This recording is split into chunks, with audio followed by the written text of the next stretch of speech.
going to call to order the special call meeting of the Franklin County Board of Education.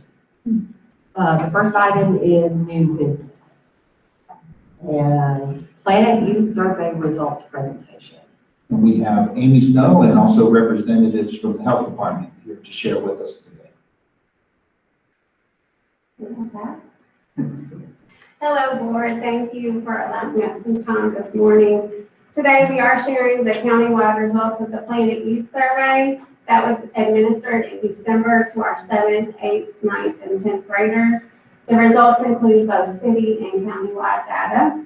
Our middle and high school youth service center coordinators and I represented Franklin County Schools on the survey steering committee, which was administered virtually prior to winter break.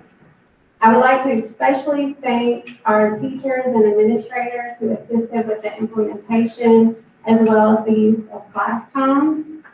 Students accessed the survey virtually through a Google link, and the total survey length was about 45 minutes.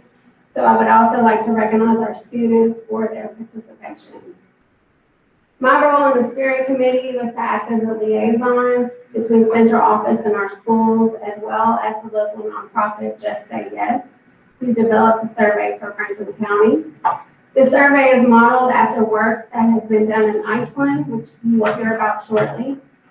I developed our district dissemination plan, which included the sharing of individual school data to school staff as well as families. Our school data is released directly to principals and is not shared in between schools, just to maintain confidentiality. We are meeting with each school site-based decision-making council. Written reports summarizing the data are being emailed to school faculty as well as to parents and caregivers before the end of the school year. Additionally, each year I facilitate a program called Truth and Consequences, which is a drug prevention program for 8th graders. So this program was held in April, and we were able to meet virtually with parents and guardians after that program with both Wandering and Elkhorn Middle. Without further ado, I would like to introduce Emilia Berry, the Executive Director of Just Say Yes, and Marie Winfrey from the Franklin County Health Department. I've worked with these ladies for several years, and I'm very appreciative and proud of the work that they do for our kids and families in Franklin County.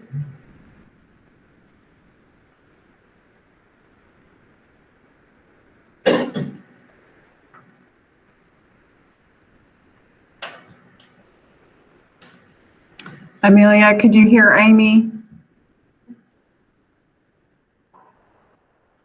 She's muted. You're muted. We can't hear you right now.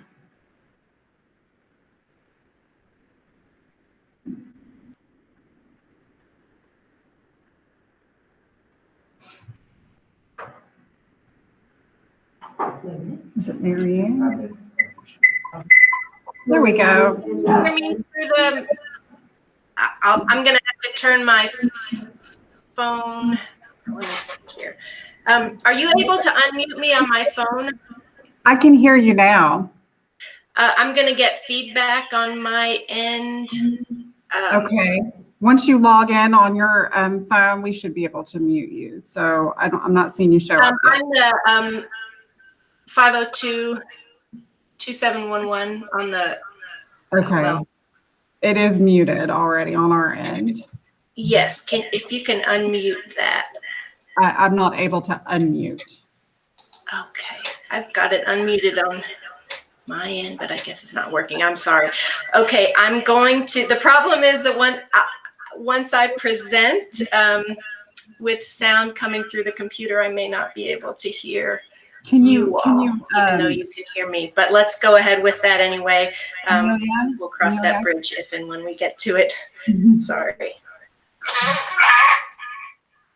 If you can hear me, Emilia, can you go ahead and... Oh, gosh. I don't know if you can tell her to Okay. get off the connection on her phone. Thanks for your patience here. Good morning, Mr. Kopp, board members. Thank you so much for having me here. My name is Emilia Berry. Again, I'm with the Franklin County Health Department Just Say Yes project. And I really want to say, first of all, that what Amy graciously communicated is certainly mutual.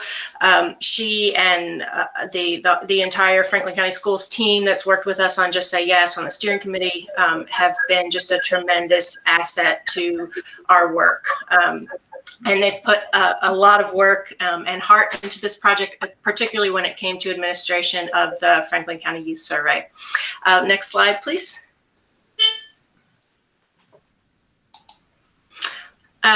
Just Say Yes is based at the health department. But it's a community-wide effort. So both of the local school districts are key partners on this initiative, along with city and county governments and the other organizations that you see here. We're funded in part by the CDC, also get support from Foundation for a Healthy Kentucky and Office for Drug Control Policy. And our focus is on improving the health and well-being of youth in Franklin County with an emphasis on preventing youth substance use. Next slide, please. So as I'm sure you know, Franklin County is really in a pretty dire situation when it comes to substance misuse and addiction. One way to visualize this is this graph of Kentucky's overdose trends over the last 20 years. Just last year in 2020, Franklin County lost 26 lives to overdose, and most of those were young adults. Next slide, please. Beyond loss of life, of course, addiction takes a heavy toll on the community in a number of other ways. Obviously devastating impact on families, including a lot of our kids, and impact on the workforce, strain on public budgets. I know we see that in education.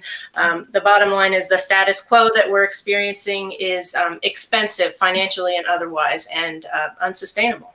Next slide, please.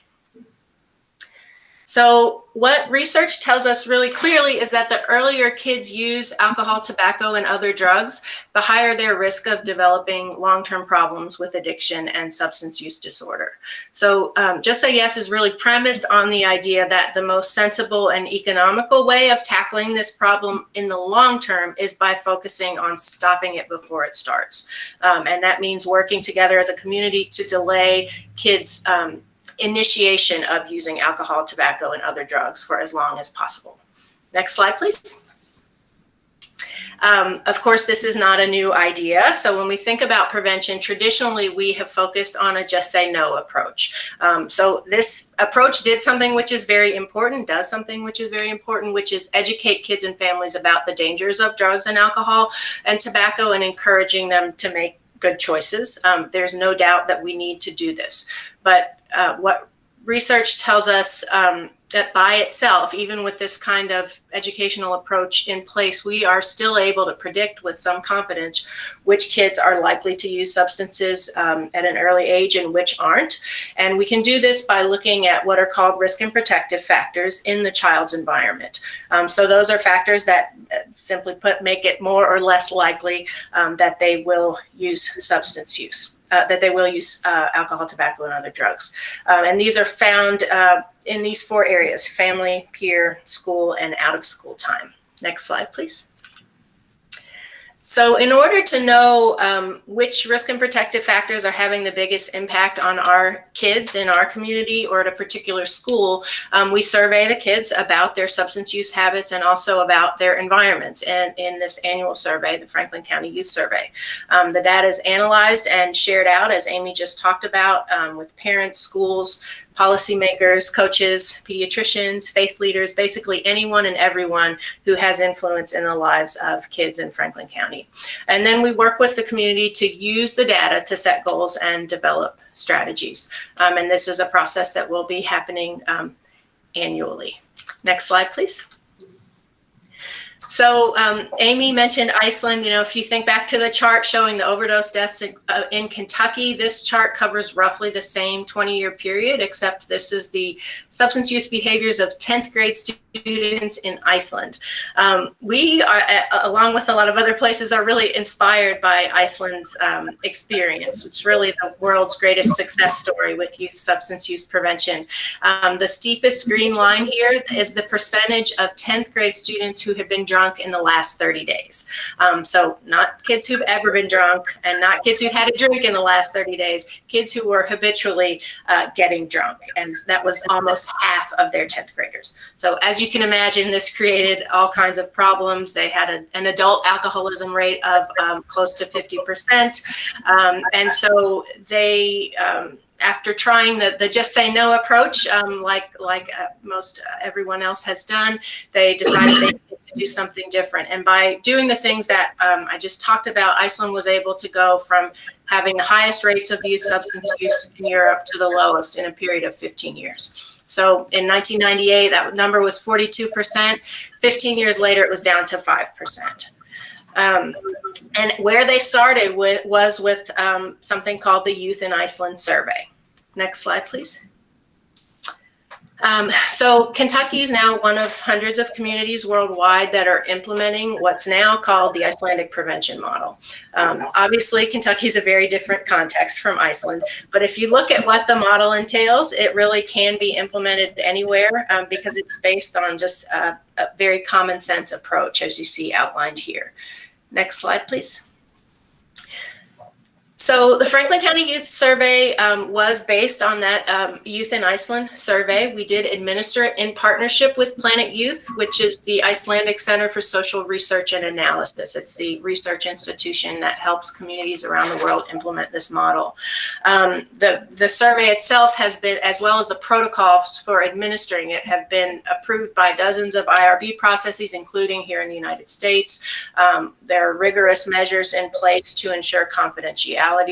And as Amy said, our first survey was conducted in December 2020 and was administered to 7th, 8th, 9th, and 10th graders attending public school in Franklin County. Parents received a letter informing them about the survey and let them know about procedures for opting out for their child if they did not want them to participate. We were really thrilled, thanks to the hard work of our school liaisons and teachers and kids, that even in December, as you know, all schools were virtual at that time, we were able to achieve a 71% response rate countywide. Next slide, please. So the first part of the survey results focus on specific substance use behaviors. I'm just going to be sharing a small number of data points, and these will all come from the countywide report. So what you'll see are results from all 3 local middle schools and all 3 local high schools, all grouped together. We're really careful, as Amy said, to ensure that that school level data is really just utilized within that school community. But Mr. Kopp does have links to all of the school level reports in your district. Next slide, please. So this slide shows the percentage of students. You have 7th and 8th graders in green and 9th and 10th graders in red that have smoked cigarettes. And so on the left is the percentage who've ever smoked. In the middle are those who've smoked in the previous 30 days. And on the right are those who smoke daily. Next slide, please. When we look at vaping or e-cigarettes, we see the numbers quite a bit higher, more than double for ever having tried it, and with a lot more students saying that they're vaping on a more regular basis. Next slide. These are our numbers for cannabis. We can see this stark jump for all of the substances, but it's really very pronounced with cannabis. The number here increasing 5 or 6 times over between middle and early high school. So remember, this high school data does not include juniors and seniors. Next slide, please. When it comes to alcohol, countywide, this is definitely the most common substance that our kids are using. And you can see here that they're starting drinking much earlier than they are for cannabis or even for vaping. Next slide, please. So that slide was drinking. This one is getting drunk. So on the left is the number who've ever been drunk. In the middle, those who've been drunk in the last 12 months. And on the right have been drunk in the last 30 days. So that number there on the right is where Iceland had a 42% rate 20 years ago. Next slide, please. I know I'm moving through these very quickly because I know you guys have a full agenda today, but my hope is that I just give you a feel for the type of data that's available to you in these reports and the kinds of things that we're sharing out with parents and with the community. So this, for example, shows where kids are getting their cigarettes on the left and their alcohol on the right. Next slide, please. So this is where we get into the risk and protective factor data. Again, I'm just going to show you a couple of data points for each of these 4 areas. Next slide, please. We'll start with family factors. Next slide. So these are indicators of parent or caregiver support for their children in a few different areas. One thing that we've been talking to parents about is the way that these supports seem to decrease as kids get into high school. So since we know that the risks increase at that same time, we're really encouraging parents to pay attention to these protective factors because these same things do continue to be protective for kids as they get older. Next slide, please. So this, to see what you mean, what I mean by this is called a cross tabulation. And basically what this does is compare substance use behaviors between kids based on how they responded about a particular risk or protective factor. So in this case, we have middle school on the left and high school on the right. And on each side, we have cigarette use, drunkenness, and cannabis use based on how easy or difficult students felt it was to receive that caring and warmth from their parents or caregivers. So the difference you can see between those who say it's very easy or rather easy, that's in green, and those who say it's difficult or rather difficult, which is in yellow, is quite significant. Next slide, please. Next slide. Thank you. We'll move on to peer factors. Next slide. This shows a percentage of kids who say that most or all of their friends engage in the following behaviors. So you can see that cannabis is the leader here. These perceptions of what peers are doing have a big impact on kids' own usage. Next slide, please. This is another cross-tabulation. This time it looks at the difference between students who say that none or some of their friends get drunk at least once a month, that's in green, and those who say that most or all of their friends get drunk at least once a month, in yellow. So if you look at the high school numbers on the right, you can see a student in that yellow category is at a 14 times higher risk of daily smoking, 9 times higher risk of having gotten drunk in the last 30 days, and a 4 times higher risk of having used cannabis. So again, this peer effect is very significant. Next slide, please. So looking at school factors, again, we're just going to do a really brief look here, but these are going to be some of the things that we're talking with your SBDMs about and sharing with faculty and staff. So these are a number of protective factors that focus on relationships with adults at school. Kids feel that adults care about them, are fair and kind to them, safe to be around, notice when they're having a hard time and offer to help, and believe they can make the world a better place. You can see here, again, the drop-off between middle and high school. Next slide, please. These are mostly about peer relationships at school, and certainly looking at that third item down, students at my school are nice to each other. That's an area of growth countywide when we see those numbers. Next slide, please. Looking here at the number of kids who want to quit school, that's halfway down there in the middle. One thing that was striking here, the number is already quite high by 8th grade and really doesn't go up much between middle and high school. On the bottom item, it looks like our kids are getting along much better with their teachers than they are with some of their peers. Next slide. So this is another cross-tabulation, and this shows the impact of wanting to change schools. So a child saying, I want to change schools, those are in yellow. So that's just another thing that we highlight, particularly to parents and schools, that should be viewed as a significant risk factor that needs to be looked at closely and addressed. Next slide, please. So out of school time factors, this includes not just after school activities, but also things like whether how kids are spending their time, if they're staying out late, the amount of screen time that they have, things like that. This is a number of students who participate in organized sports. On the left, you can see that countywide, we're at 30% for 7th through 10th graders. Next slide. And this is our final cross-tabulation, and this shows different substance use outcomes based on whether kids are participating in sports less than once a week, that's in green, or once a week or more, that's in yellow. So we do see some impact there. Next slide. I see that I told Mr. Kopp and Ms. Roberts that I'd keep this to 15 minutes. The remaining questions are things you actually have in full on the one-page data sheet. These deal with COVID and sort of current events. But I think I will stop my presentation now. You guys have a full agenda, I know. If there are any pressing questions and you feel you have time, I'd be glad to take them now. But I'm also happy to talk with any of you at any time about questions you may have.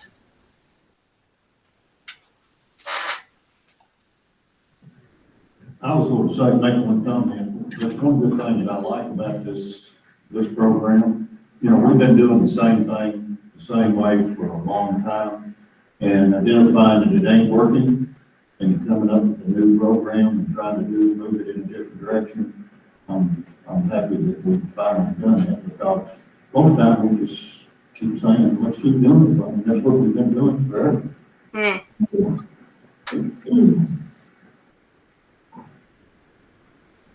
I agree, and just keep on letting us know. Let's keep the dialogue open between the health department and the school system to keep working on this. Okay, thank you so much. With your blessing, you'll be seeing us every year with these data. So thank you. Thank you all very much. Okay. All right, the next item on the agenda is the GEAR grant. GEAR grants are grants of $100,000 to be awarded statewide. There are approximately 150 FRYSC applicants across the state. And as you see, we have submitted and are expecting the approval of these. So these are GEAR grants really kind of across all of our FRYSCs. The recommended motion is to approve the FRYSC GEAR grant proposals as presented. You've heard the superintendent's recommendation. Is there a motion to approve? So moved. Is there a second? Second. Any questions? How is this money being spent? I mean, what will they do with it? So Is this just their funding for Family Resource Center, or is it additional? this is additional, and each one is somewhat different. There are the three different areas there that they can seek funding in. Some of them have focused more on the family crisis and mental health counseling. There are some that kind of split how they're going to use those funds with professional development, some with child care and early childhood education supplies. So it really just kind of varies from center to center. All right. Okay. In looking through this, is it possible, a lot of these kids that are involved with needing help, are there a certain group, is it low income, is it a variety of people? What percentage is this, are we working with in this grant? So these grants all go towards the FRYSCs. So it's all of the students at different centers that are able to take advantage of those services. So I could get Mr. Sexton to come at a future meeting and give a more detailed presentation on the numbers. Yeah, I would like to know along the way when it comes to give us information on how we moving these students that are in this area up to a higher level, advancing them in higher level. Are they going at what's taking place as well? We can ask him to do that at our next meeting. Thanks. Just a comment. I mean, a family resource center is basically something that helps lower income. I don't know that it's our job to move the families into a higher income. No, not higher. So maybe, yeah, can you maybe? Education. Education, okay. I mean, how many of these kids are in AP classes? How many kids are in beta clubs? I like to see what's going on with these students as such. Are they moving up? Or are they still staying the same? I got you. Thank you for Yes, that's what it is. All right, all in favor indicate by saying aye. Aye. All right, motion carries. The next thing is fiscal year 2022 tentative budget. The fiscal year 2022 tentative budget is attached for your review and approval. We've got Shane Smith here to present about the budget. The recommended motion is to approve the fiscal year 2022 tentative budget. Good morning, everyone. Oh, we actually need a motion Oh, before he sorry. presents, I'm sorry. You've heard the superintendent's recommendation. Is there a motion to approve? So moved. Is there a second? Okay. Now you can. All right, good morning, everyone. We're back to report the PowerPoint. It's time to go through the tentative budget process, which is the second cycle of the budgeting, annual budgeting process. The third cycle we will put here in September. Sorry. Well, hopefully everyone out in the interwebs can hear me.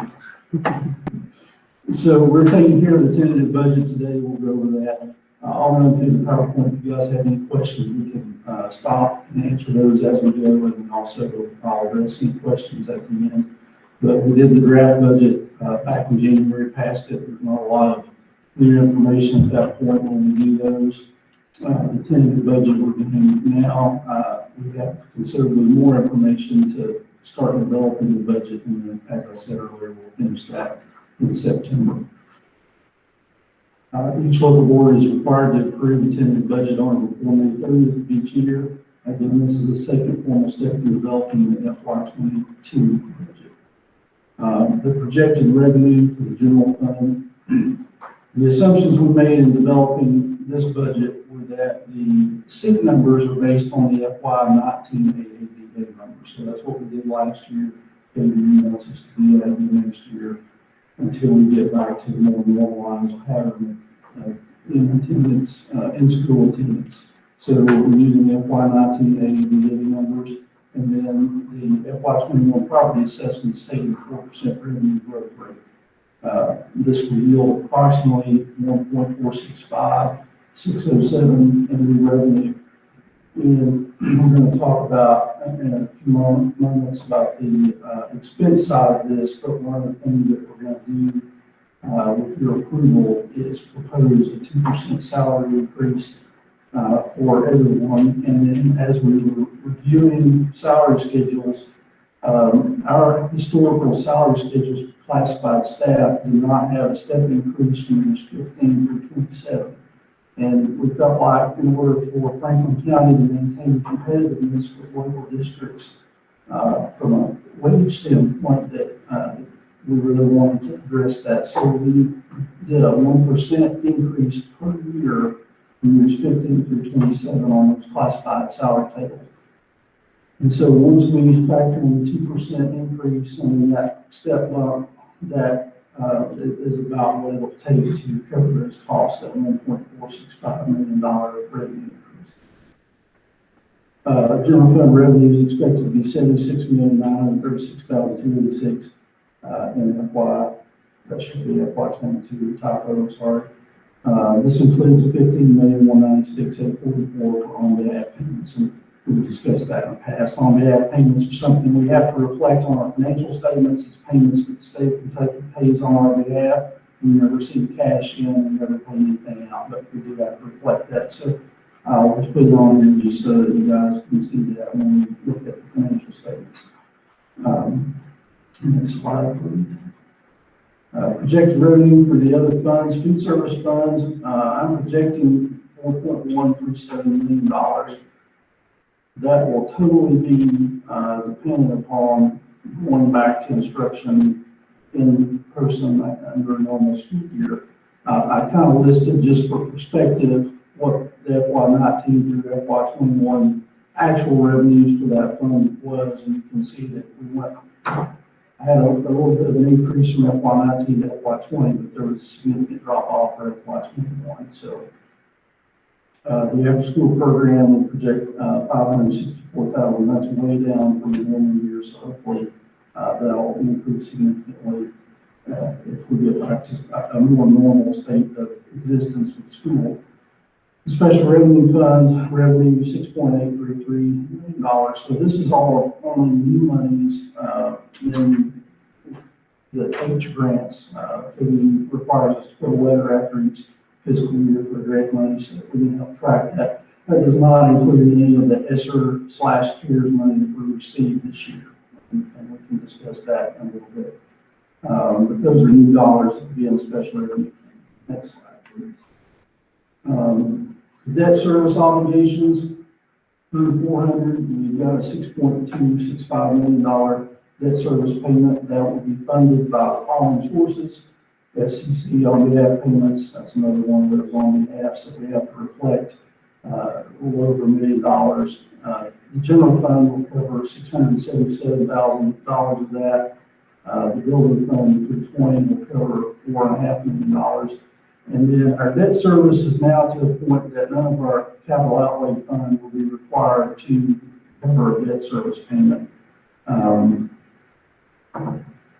The general fund KISS bus payments are $546,000. So if you take the $546,000 and the general fund transfer $677, you got about $1.2 million of debt service out of the general fund that's obligated. Funds 310, 320 total, you've got 1.178051 available for any future capital fund needs that we might have for next year. Next slide. So personnel expense, an overall increase of 2%, an increase for classified staff years 15 through 27, used to estimate a total increase of $1.286 million as reflected in the tentative budget. The current classified salary schedules do not increase after year 15. So if we approve the budget structured this way at the June regular meeting, we will bring the salary schedules that will be updated to reflect these increases.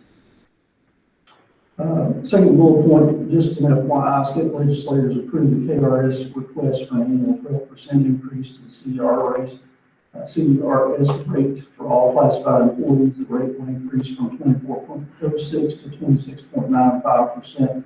This increase will cost the district an estimated $340,000, $867. That was actually supposed to have taken place in FY21. They froze that due to COVID. So they have told us that increase will take effect in FY22. And that's a projected 12% increase for get the exact ending several more years. So that's going to continue to go up. There's also some new retirement rates that are going to take effect as of January 1, 2022 that we'll discuss at a later date down the fall, but some of those things will be adjusting as well. Personnel costs still represent approximately 77% of the general fund projected budget.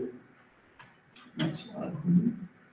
Projected expenditures for the food service fund, the ASP, and the special revenue, all those are the same as the revenue. There's a balanced budget, so they're the same as the revenues. Next slide. The contingency, Katie defines the contingency there as budget revenues and expenditures of the general service funds, excluding contingency, the budgeted reserve, and the tentative budget has been determined accordingly. The tentative budget contains a projected reserve of $7.970 million of the total budget. This is approximately 10% of the total budget and approximately 6 weeks of operating expenses in the event that were active. So that's all the presentation that I have. Questions do you have? I'm glad we're doing that for the classified staff, because that was one of the big things that when I was out walking around through schools asking some, just how things are going. A lot of staff have been there 15, 16, 17 years, but saying, hey, we don't get no more raises at 15. I think that was kind of no-brainer. You like to reward people that stick with you. I've got a question about that. Say somebody's been with the school district for 20 years. So do they get to go to that 20-year number, or do they just get? So if they've been with the district 20 years in Munis, which is our accounting software for payroll, they're already going to be at step 20. It's called step. Yeah. They're already going to be at step 20. So when we update the salary schedules, you guys approve those. that they will automatically be attached to that salary schedule amount at step 20. Okay. So, And then, have we ever, at least since you've been here, used our contingency? no, we've not had to get into contingency. Of course, I don't have a very good sample since I've been here.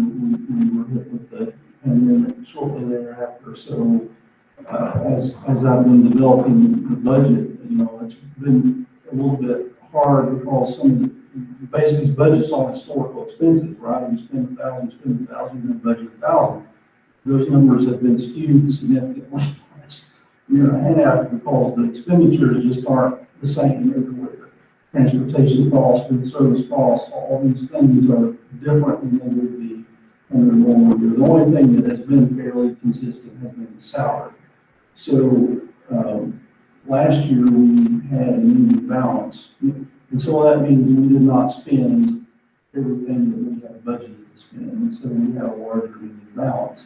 And so when that happens, we roll that forward to next year, and it's counted on the very first page of that budget information that is on the board agenda side.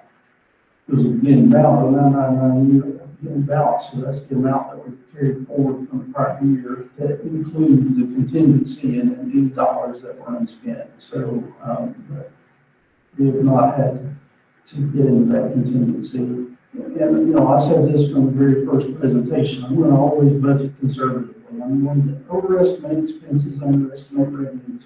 And so we will never get into a situation where we have to touch that contingency under a normal circumstance. But I would not anticipate us having to do so unless something significant were to arise that we weren't expecting.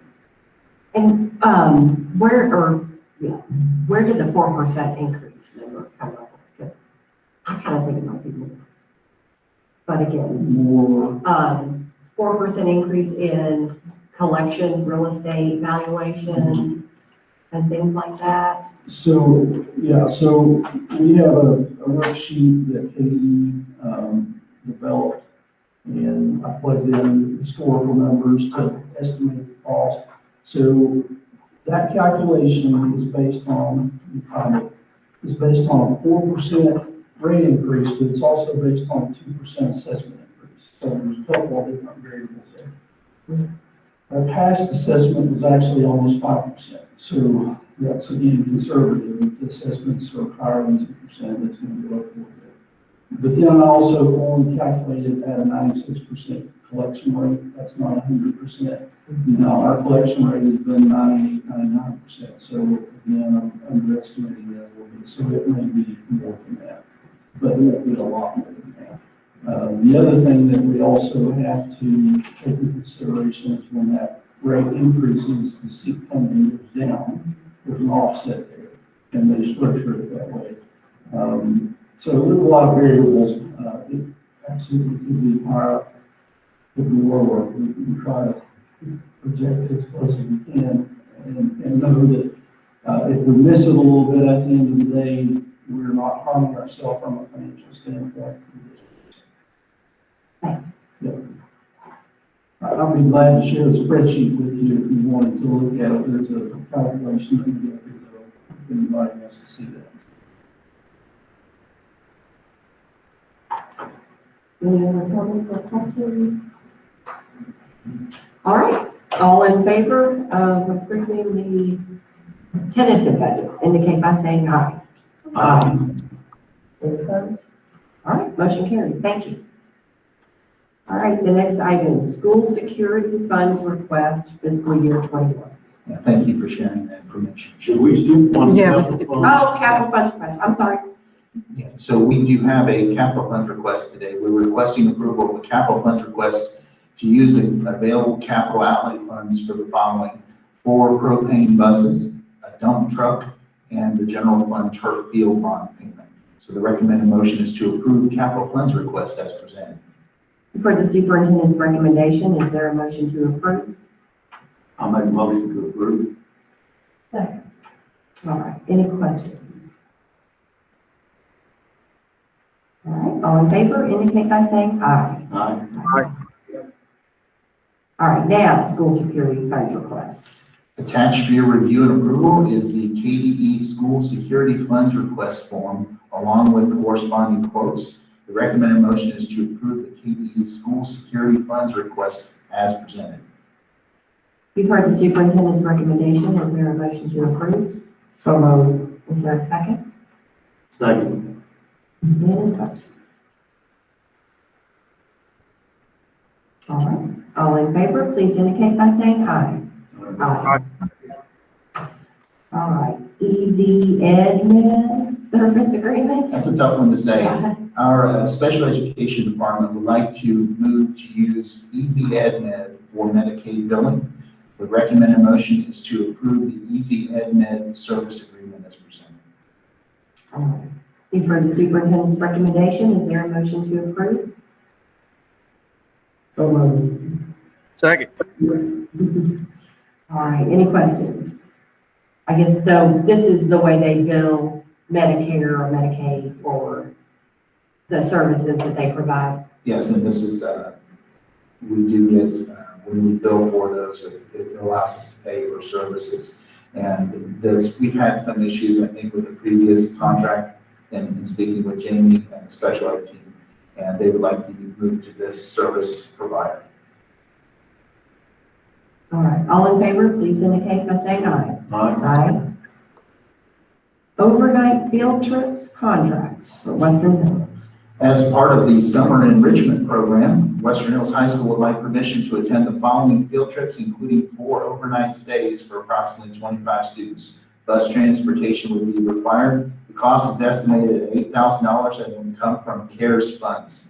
Details and corresponding contracts are attached, and you see the 4 trips there. One is Natural Bridge, one is the Mile Kentucky Home Tour, one is Eastern Kentucky for the underground experience in an old coal mine dinner, and then Western Kentucky University Beach Bend Amusement Park. The recommended motion is to approve the field trips and overnight stays as part of the Western Hills High School Summer Enrichment Program. You've heard the superintendent's recommendation. Is there a motion to approve? So moved. Is there a second? Second. How do I sign up to be a chaperone? I think they're looking for people. Oh, really? Okay. Oh. It's the $8,000 total. That's not eight. Right. Yeah. Actually, I would like to go to that one, to Portal 31. My grandfather, great-grandfather worked in that mine. Oh. Actually, I think his pictures of it too. All right, all in favor indicate by saying aye. Aye. All right, motion carries. 2021-2022 PEBC contract. This contract includes 28 days of professional development for the district, Elkhorn Middle School, and Peaks Mill Elementary. The contract will be paid through federal Title II funds for leadership development and teacher quality. The recommended motion is to approve the 2021-2022 PEBC contract. You've heard the superintendent's recommendation. Is there a motion to approve? I'll make a motion. Is there a second? Second. Any questions? All right, all in favor, please indicate by saying aye. Aye. All right, motion carries. Approve revised extra duty salary schedule. We are requesting approval of the revised extra duty salary schedule to add an extra duty stipend of $25 per hour for K-Prep supervision for Elkhorn Middle School virtual students to test in the evening. It's a program that's going very well. The recommended motion is to approve the revised extra duty salary schedule as presented. You've heard the superintendent's recommendation. Is there a motion to approve? I'll make a motion to approve. Second. All right, any questions about that? All right, all in favor, please indicate by saying aye. Aye. All right, motion carries. And finally, create summer school positions. We have some additional positions that we're requesting the creation of the following positions to be paid with ESSER 2 funds, and it is for our summer school program. Cook positions, there are 11 of those at $16 an hour. Food service assistant manager, 11 positions at $17 per hour. Food service manager at $21 per hour. speech therapist, 2 positions at $31.25 per hour, and occupational therapist, 2 positions at $31.25 per hour. The recommended motion is to approve the creation of summer school positions as presented. You've heard the superintendent's recommendation. Is there a motion to approve? Make a motion to approve. Is there a second? Second. All right, and so these are for this year's summer school, which is special because of the. Yes. Any other questions? All right, all in favor indicate by saying aye. Aye. All right, motion carries. Nothing else? Okay, is there a motion to adjourn? Madam Chair, I make a motion to adjourn. Is there a second? Second. All in favor of adjourning indicate by saying aye. Aye. Okay. For the special call. The work, the The work. work, excuse me, work. Hey. Hey, Jim. All right, so now it's 11:45. I'm calling the special call work meeting of the Franklin County Board of Education. And there's only one item on the agenda here, and that's superintendent report, just sharing some updates with you all. I wanted to talk to you. We had a really successful prom at Franklin County High School on Saturday night. I'm so proud of the kids. Mr. Johnson, they did an amazing job planning and preparing for that. It was beautiful. It was a perfect evening. I saw a parent actually, I went and I had taken a picture of their son at the prom. And I saw him all week the next morning on Sunday. And she said, you know, we should do the prom outdoors every year. This was so amazing. And I said, well, if you didn't have the rain to worry about, I think there's a valid point you made there. But it was great. Also wanted to update you and just keep in mind, we're less than 2 weeks from graduation. So Saturday, the 29th, we have graduations at 2 o'clock and 6 o'clock at the Horse Park. The Horse Park has increased their attendance numbers to 60%. So we've got plenty of space for anyone who really wants to attend. I think we're up to 14 or 15 tickets per student, but I think it's going to work out very well. So we're very excited about that and all of the end of the year things that are starting to occur. Wanted to give an update and talk with Ms. Henson on the phone about the bike trail. And I spoke with Michael Mueller and who had spoken with Troy Hearn about the bike trail. They are less than a month away from being completely finished. They've got to get some other heavy equipment in there to do a few more, like, I would say it, just clearing, creating the actual path, but they've had some weather issues. But they informed me over the phone that they're less than a month away and they would like to do a dedication and invite the board members to come. And otherwise, our students are 8 days left in school, including today. And, you know, let's just hope that we have a very good last 8 days. I also want to announce that we've hired a new principal at Collins Lane Elementary, Beth Wadlow, and Beth's going to do a fantastic job. We're very excited for her. I received some text messages on Friday at the KSBA conference from the superintendent at Frankfort Independent, who I don't think he would mind me sharing publicly that he was praising us for our hire. He's been trying to get her in his district, and so we're tickled that we were able to. I think she's going to be great. So, and that's all I have. I was going to ask real quick, did you get a final number on how many will return next year, or did you get that? In terms of students, the in-person, or is that? No, the return of the The extra year. extra year. Oh, yeah, actually, I've got Charlotte, I think we were at 220 or something, is that where we were? I don't think that they're going to come in as high as they initially did. I think after the board met and voted, the high schools did a joint session, and once they explained to the parents what it would look like, several of them changed their mind. So schools are still taking in that information. And the 25%, I think, Melinda had asked, the 25% failure rate, how's that looking now? Well, it's becoming better at the school. Yeah, so where I can't give you a 100%, this is what it is on this day number. We just met with Franklin County High School, and they had our highest percentage of failures. and we've been meeting with them every other week for the last several weeks. We just met with them on Thursday morning last week, and tracking the students and doing the one-on-one meetings that they've been doing, they're now projecting their graduation rate at 90.6%. So they're saying that, you know, if you looked at it today, it wouldn't be that, but that's what they're tracking it to be. So they've significantly reduced the number of failures, and we're pleased. In Western Hills, it's going to be well above 90%.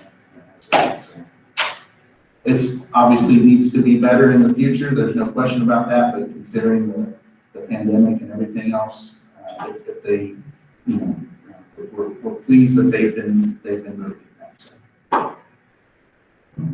One of the things that the guy said, he was the brunch speaker last week or this past weekend, yesterday, was that the people who did the best at keeping track of their students were the people who, for the 5 years leading up to the pandemic, had those relationships with the students. And so I guess the hope is that maybe we could.